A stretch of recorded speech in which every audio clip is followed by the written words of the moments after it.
इसको मैं बताऊंगा कि ये पाकिस्तानाइजेशन ऑफ बांग्लादेश हो गया है। यानी कि एग्जैक्टली सर। पाकिस्तान की राह पर बांग्लादेश चल पड़ा है। वहां पर भी पहले सेक्युलर गवर्नमेंट थी, उसके बाद में वो इस्लामिक रिपब्लिक ऑफ पाकिस्तान बना। अभी इसमें ज्यादा वक्त नहीं है इसको इस्लामिक रिपब्लिक ऑफ बांग्लादेश बनने में। अभी जहां तक अभी मैं थोड़ा सा इसको बड़े सिनेरियो की तरफ ले जाऊंगा। बांग्लादेश जिस हिसाब से प्रगति कर रहा था और जिस हिसाब से उसके संबंध थे भारत से, ये काफी लोगों को रास नहीं आ रहा था। और कुछ विदेशी ताकतें ऐसी हैं, क्योंकि ये जो गवर्नमेंट अभी है वो इलेजिटिमेट गवर्नमेंट है, जिसको क्राउड ने वहां पर बैठाया था। और वो जो भीड़ ने वहां पर बैठाया था, वो जो स्टूडेंट्स हैं, उन्हें नहीं पता था कि ये यूनुस कौन है, और वो अमेरिका में बैठे हुए थे चुपचाप। तो इतना बड़ा मूवमेंट हुआ, उसमें पैसा भी लगा होगा, जाहिर है कि इतना तो पैसा नहीं है इन लोगों के पास। तो इसका मतलब उसके ये ऑर्गेनिक प्रोटेस्ट नहीं था। ये प्रोटेस्ट जो है अच्छी तरीके से मास्टरमाइंड किया गया था एक रिजीम चेंज करने के लिए। और अब क्या किया जा रहा है कि धीरे धीरे अवामी लीग की जड़ें खत्म करके बाकी लोगों को पनपाया जा रहा है वहां पर। और अब उसके बाद में जब ये भी कोई गारंटी नहीं है कि इलेक्शन कब होंगे। वो बोल रहा है 2025 में होंगे या 2026 में होंगे, जब रिफॉर्म्स कंप्लीट हो जाएंगे। रिफॉर्म्स क्या है कि सारे जुडिशियरी को बदली कर दिया, कॉन्स्टिट्यूशन में चेंज ला रहे हैं, जुडिशियरी कॉम्प्रोमाइज हो गई है। अभी तक इस गवर्नमेंट की लेजिटिमेसी नहीं थी। अभी हाई कोर्ट ने एक डिसीजन दिया है जिसके मुताबिक उन्होंने एक क्लॉज निकाला है जिसके मुताबिक इंटरिम गवर्नमेंट को मान्यता दी जा रही है, अदरवाइज अभी तक मान्यता ही नहीं थी। उसी मुताबिक जो पाकिस्तान आर्मी है, उसने भी एक बार अनाउंसमेंट करके हिंदुओं के ऊपर जुर्म होते रहे, लेकिन पाकिस्तानी आर्मी एक प्रोफेशनल आर्मी की तरफ से सामने नहीं आई। तो जाहिर है कि उनको भी किसी तरीके से कुछ न कुछ निर्देश मिले हुए हैं। और अब ये भी माना जाता है, जब मैं इसको बड़े पर्दे पे देखता हूं, जी। तो ये माना जा रहा था कि जब भी कोई पहले अमेरिका में आजकल ये माना जाता है कि भाई चीन हमारा सबसे बड़ा प्रतिद्वंदी है आज की डेट में, लेकिन भविष्य में जो नंबर सबसे बड़ा प्रतिद्वंदी होने वाला है वो भारत है। तो today China is a threat, tomorrow it will be India which is a threat. तो इसलिए कुछ लीवरेज हमारे पास होने चाहिए चाइना इंडिया को कंट्रोल करने के लिए। तो उसमें क्या है कि इंडिया के नेबरहुड में परेशानियां होनी चाहिए। पाकिस्तान में परेशानी है। बांग्लादेश का भविष्य किसी भी हालत में सुधर नहीं सकता। अगर वो हाथ मिलाते हैं जाके शहबाज शरीफ से, जी। तो शहबाज शरीफ जो खुद कटोरा लेके घूम रहे हैं, वो उनको क्या दे सकते हैं? कुछ क्या दे भी नहीं। सकते हैं, बिल्कुल सही बात है। तो जाहिर है कि ये जो है ये एक तरीके से जी। जो आइडियोलॉजिकल इंट्रूजन होने वाला है वहां पर, वो उस आइडियोलॉजिकल इंट्रूजन की तरफ इसको ध्यान देने वाली बात है। जी। तो ये एक लेकिन इसमें सिल्वर लाइनिंग ये है कि देखिए उनका 95% बॉर्डर इंडिया के साथ लगता है। लॉक है बिल्कुल। बिना इंडिया के उनका सर्वाइवल होना मुश्किल है। पैसे की जरूरत पड़ेगी। इकोनॉमी जब खत्म होगी तो यही जनता उन्हीं जो भी पावर में होगा उसको जूते मारना सर शुरू करेगी। वहां की तो कट्टरपंथी ताकतें सोच रहे हैं कि हम भारत क्या, हम अमेरिका से भी दो दो हाथ कर सकते हैं, हमारी ताकत, आर्मी की ताकत इतनी हो चुकी है। इस तरह के कमेंट्स आ रहे हैं वहां से, जो कट्टरपंथी ताकतें सड़क पर प्रदर्शन कर रही हैं। तो ये रेडिकलाइजेशन का आलम, ये आप सभी मेहमानों का बहुत बहुत शुक्रिया हमारे साथ जुड़ने के लिए और अपना कीमती वक्त हमें देने के लिए बहुत बहुत धन्यवाद। बांग्लादेश में हिंदुओं पर अत्याचार लगातार जारी है। बांग्लादेश में लगातार हिंदू और अल्पसंख्यकों को निशाना बनाया जा रहा है। कट्टरपंथी संगठन हिंदुओं के खिलाफ जिहाद का खुलेआम ऐलान कर रहे हैं, धमकियां दी जा रही हैं। मंदिरों में तोड़फोड़ की घटनाएं नहीं थम रही हैं। पिछले 3 दिनों में कई मंदिरों में तोड़फोड़ की खबर मिली है। अब काशिमपुर सेंट्रल शमशान में पुजारी के मर्डर की खबर आई है। इस्कॉन कोलकाता के मुताबिक पुजारी की बेरहमी से हत्या की गई, साथ ही मंदिर में लूटपाट की गई। दूसरी तरफ बांग्लादेश से गायब लोगों की जांच कर रहे आयोग ने सनसनीखेज दावा कर दिया है। जांच आयोग का कहना है कि गायब हुए लोगों के मामले में भारत की संलिप्तता थी। शेख हसीना सरकार के दौरान 3500 लोग गायब हुए थे। जांच आयोग ने दावा किया है कि कुछ लोग भारतीय जेलों में बंद हो सकते हैं। बांग्लादेश और भारत के बीच रिश्ते पहले से ही तल्ख हैं। इस आरोप के बाद विवाद और ज्यादा बढ़ सकता है। भारत में भी बांग्लादेशी घुसपैठियों की तलाश तेज हो गई है और इस वक्त बांग्लादेश पूरी तरह से पाकिस्तान और चीन के इशारे पर नाच रहा है। पिछले दिनों काहिरा में मोहम्मद यूनुस ने पाकिस्तान के पीएम शहबाज शरीफ से बायलैटरल टॉक की। बांग्लादेश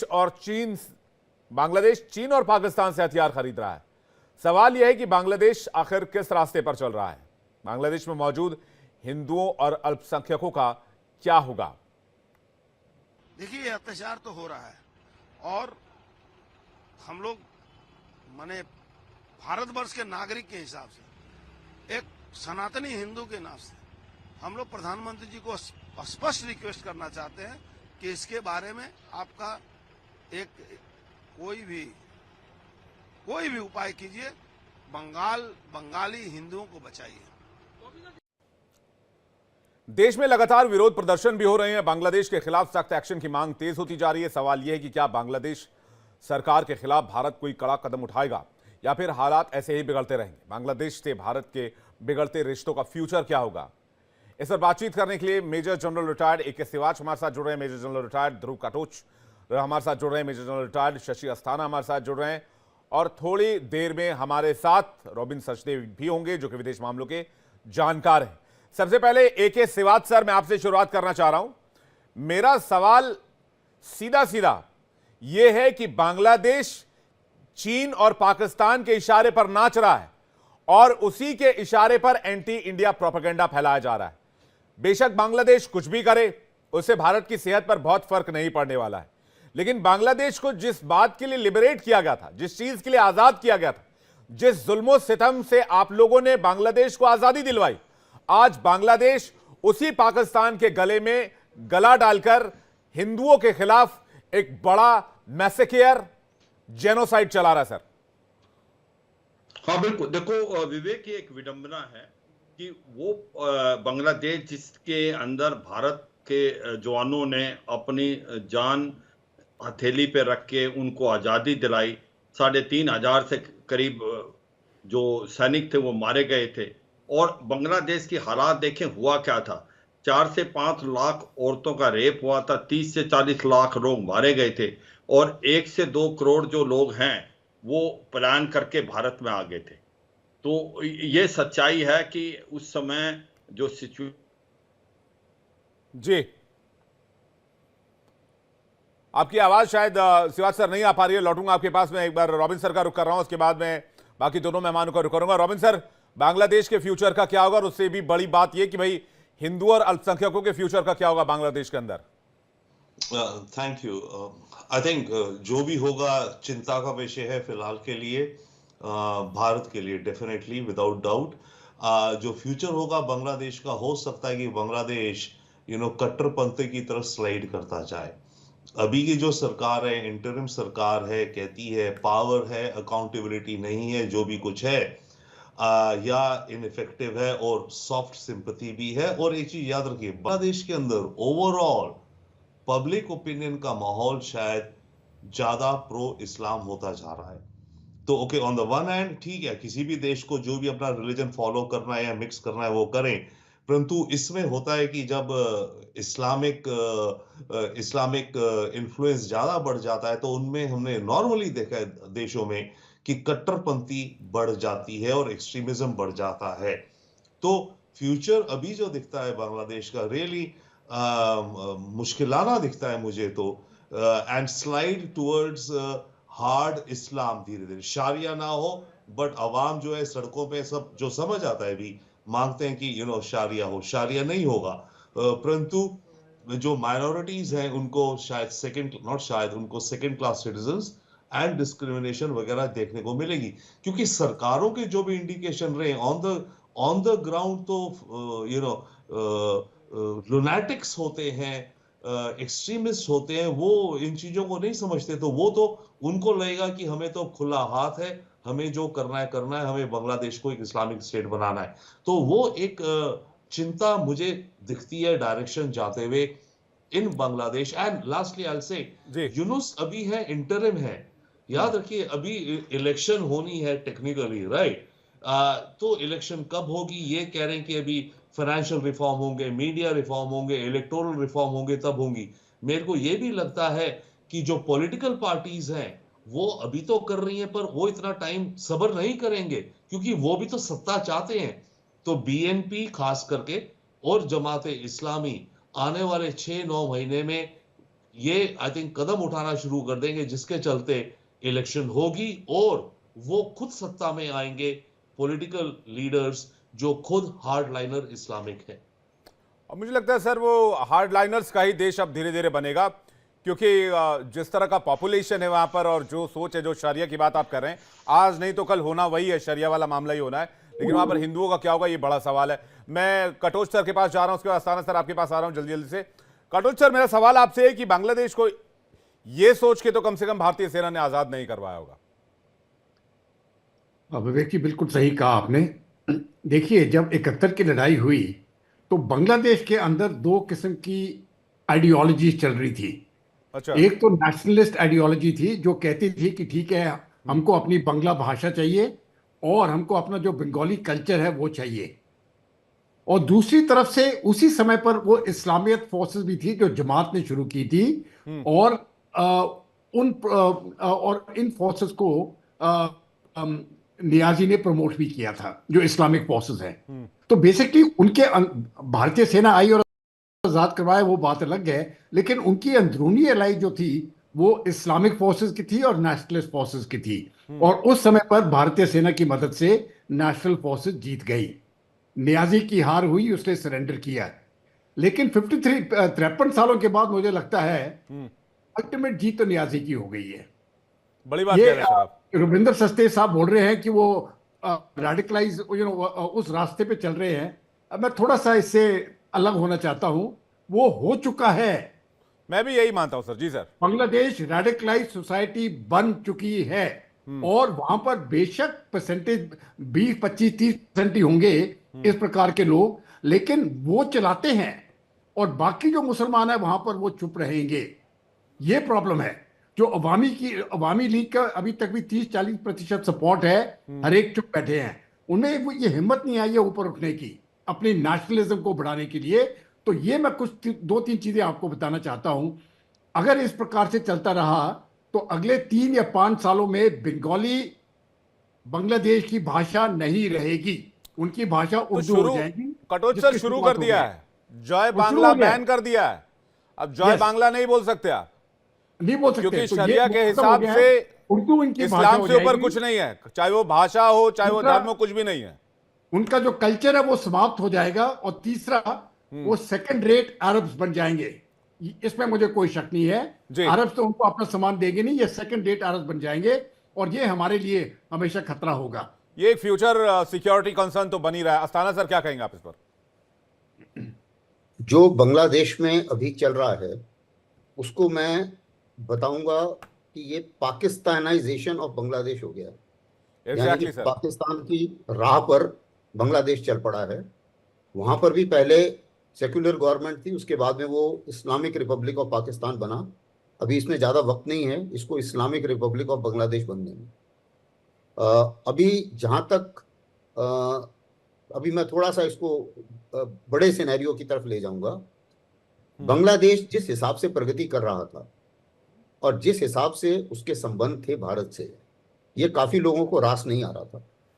और कुछ विदेशी ताकतें ऐसी हैं, क्योंकि ये जो गवर्नमेंट अभी है वो इलेजिटिमेट गवर्नमेंट है, जिसको क्राउड ने वहां पर बैठाया था। और वो जो भीड़ ने वहां पर बैठाया था, वो जो स्टूडेंट्स हैं, उन्हें नहीं पता था कि ये यूनुस कौन है, और वो अमेरिका में बैठे हुए थे चुपचाप। तो इतना बड़ा मूवमेंट हुआ, उसमें पैसा भी लगा होगा, जाहिर है कि इतना तो पैसा नहीं है इन लोगों के पास। तो इसका मतलब उसके ये ऑर्गेनिक प्रोटेस्ट नहीं था, ये प्रोटेस्ट जो है अच्छी तरीके से मास्टरमाइंड किया गया था एक रिजीम चेंज करने के लिए। और अब क्या किया जा रहा है कि धीरे धीरे अवामी लीग की जड़ें खत्म करके बाकी लोगों को पनपाया जा रहा है वहां पर। और अब उसके बाद में जब ये भी कोई गारंटी नहीं है कि इलेक्शन कब होंगे।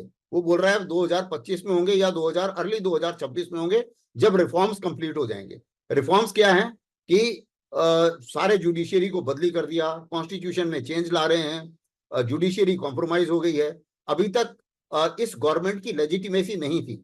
अभी कोर्ट ने एक डिसीजन दिया है जिसके मुताबिक उन्होंने एक क्लॉज निकाला है जिसके मुताबिक इंटरिम गवर्नमेंट को मान्यता दी जा रही है, अदरवाइज अभी तक मान्यता ही नहीं थी। उसी मुताबिक जो पाकिस्तान आर्मी है उसने भी एक बार अनाउंसमेंट करके हिंदुओं के ऊपर जुल्म होते रहे, लेकिन पाकिस्तानी आर्मी एक प्रोफेशनल आर्मी की तरफ से सामने नहीं आई। तो जाहिर है कि उनको भी किसी तरीके से कुछ न कुछ निर्देश मिले हुए हैं। और अब ये भी माना जाता है, जब मैं इसको बड़े पर्दे पे देखता हूं तो ये माना जा रहा था कि जब भी कोई, पहले अमेरिका में आज के लिए माना जाता है कि भाई चीन हमारा सबसे बड़ा प्रतिद्वंदी है आज की डेट में, लेकिन भविष्य में जो नंबर सबसे बड़ा प्रतिद्वंदी होने वाला है वो भारत है। तो today China is a threat, tomorrow it will be India which is a threat. तो इसलिए कुछ लीवरेज हमारे पास होने चाहिए इंडिया को कंट्रोल करने के लिए। तो उसमें क्या है कि इंडिया के नेबरहुड में परेशानियां होनी चाहिए। पाकिस्तान में परेशानी है, बांग्लादेश का भविष्य किसी भी हालत में सुधर नहीं सकता। अगर वो हाथ मिलाते हैं जाके शहबाज शरीफ से, तो शहबाज शरीफ जो खुद कटोरा लेके घूम रहे हैं वो उनको क्या दे सकते हैं? क्या दे सकते हैं? बिल्कुल सही बात है। तो जाहिर है कि ये जो है ये एक तरीके से जो आइडियोलॉजिकल इंट्रूजन होने वाला है वहां पर, वो उस आइडियोलॉजिकल इंट्रूजन की तरफ इसको ध्यान देने वाली बात है। तो ये एक, लेकिन इसमें सिल्वर लाइनिंग ये है कि देखिए उनका 95% बॉर्डर इंडिया के साथ लगता है, बिल्कुल। बिना इंडिया के उनका सर्वाइवल होना मुश्किल है। पैसे की जरूरत पड़ेगी, इकोनॉमी जब खत्म होगी तो यही जनता उन्हीं जो भी पावर में होगा उसको जूते मारना शुरू करेगी। वहां की तो कट्टरपंथी ताकतें सोच रहे हैं कि हम भारत क्या, हम अमेरिका से भी दो दो हाथ कर सकते हैं, हमारी ताकत, आर्मी की ताकत इतनी हो चुकी है। इस तरह के कमेंट्स आ रहे हैं वहां से, जो कट्टरपंथी ताकतें सड़क पर प्रदर्शन कर रही हैं। तो ये रेडिकलाइजेशन का आलम ये। आप सभी मेहमानों का बहुत बहुत शुक्रिया हमारे साथ जुड़ने के लिए और अपना कीमती वक्त हमें देने के लिए बहुत बहुत धन्यवाद। बांग्लादेश में हिंदुओं पर अत्याचार लगातार जारी है। बांग्लादेश में लगातार हिंदू और अल्पसंख्यकों को निशाना बनाया जा रहा है। कट्टरपंथी संगठन हिंदुओं के खिलाफ जिहाद का खुलेआम ऐलान कर रहे हैं, धमकियां दी जा रही हैं, मंदिरों में तोड़फोड़ की घटनाएं नहीं थम रही हैं। पिछले 3 दिनों में कई मंदिरों में तोड़फोड़ की खबर मिली है। अब काशिमपुर सेंट्रल शमशान में पुजारी के मर्डर की खबर आई है। इस्कॉन कोलकाता के मुताबिक पुजारी की बेरहमी से हत्या की गई, साथ ही मंदिर में लूटपाट की गई। दूसरी तरफ बांग्लादेश से गायब लोगों की जांच कर रहे आयोग ने सनसनीखेज दावा कर दिया है। जांच आयोग का कहना है कि गायब हुए लोगों के मामले में भारत की संलिप्तता थी। शेख हसीना सरकार के दौरान 3500 लोग गायब हुए थे। जांच आयोग ने दावा किया है कि कुछ लोग भारतीय जेलों में बंद हो सकते हैं। बांग्लादेश और भारत के बीच रिश्ते पहले से ही तल्ख हैं। इस आरोप के बाद विवाद और ज्यादा बढ़ सकता है। भारत में भी बांग्लादेशी घुसपैठियों की तलाश तेज हो गई है और इस वक्त बांग्लादेश पूरी तरह से पाकिस्तान और चीन के इशारे पर नाच रहा है। पिछले दिनों काहिरा में मोहम्मद यूनुस ने पाकिस्तान के पीएम शहबाज शरीफ से बायलैटरल टॉक की। बांग्लादेश चीन और पाकिस्तान से हथियार खरीद रहा है। सवाल यह है कि बांग्लादेश आखिर किस रास्ते पर चल रहा है? बांग्लादेश में मौजूद हिंदुओं और अल्पसंख्यकों का क्या होगा? देखिए, ये अत्याचार तो हो रहा है और हम लोग माने भारतवर्ष के नागरिक के हिसाब से, एक सनातनी हिंदू के नाम से हम लोग प्रधानमंत्री जी को स्पष्ट रिक्वेस्ट करना चाहते हैं कि इसके बारे में आपका एक कोई भी उपाय कीजिए, बंगाली हिंदुओं को बचाइए। देश में लगातार विरोध प्रदर्शन भी हो रहे हैं। बांग्लादेश के खिलाफ सख्त एक्शन की मांग तेज होती जा रही है। सवाल यह है कि क्या बांग्लादेश सरकार के खिलाफ भारत कोई कड़ा कदम उठाएगा या फिर हालात ऐसे ही बिगड़ते रहेंगे? बांग्लादेश से भारत के बिगड़ते रिश्तों का फ्यूचर क्या होगा? इस पर बातचीत करने के लिए major general retired AK Siwach हमारे साथ जुड़ रहे हैं, major general retired Dhruv Katoch हमारे साथ जुड़ रहे हैं, major general retired Shashi Asthana हमारे साथ जुड़ रहे हैं और थोड़ी देर में हमारे साथ रॉबिन सचदेव भी होंगे जो कि विदेश मामलों के जानकार हैं। सबसे पहले AK सिवाच सर, मैं आपसे शुरुआत करना चाह रहा हूं।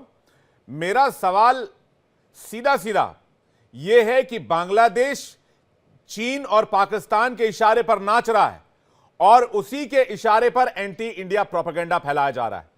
बेशक बांग्लादेश कुछ भी करे, उससे भारत की सेहत पर बहुत फर्क नहीं पड़ने वाला है, लेकिन बांग्लादेश को जिस बात के लिए लिबरेट किया गया था, जिस चीज के लिए आजाद किया गया था, जिस जुल्मो सितम से आप लोगों ने बांग्लादेश को आजादी दिलवाई, आज बांग्लादेश उसी पाकिस्तान के गले में गला डालकर हिंदुओं के खिलाफ एक बड़ा मैसेकेयर, जेनोसाइड चला रहा है सर।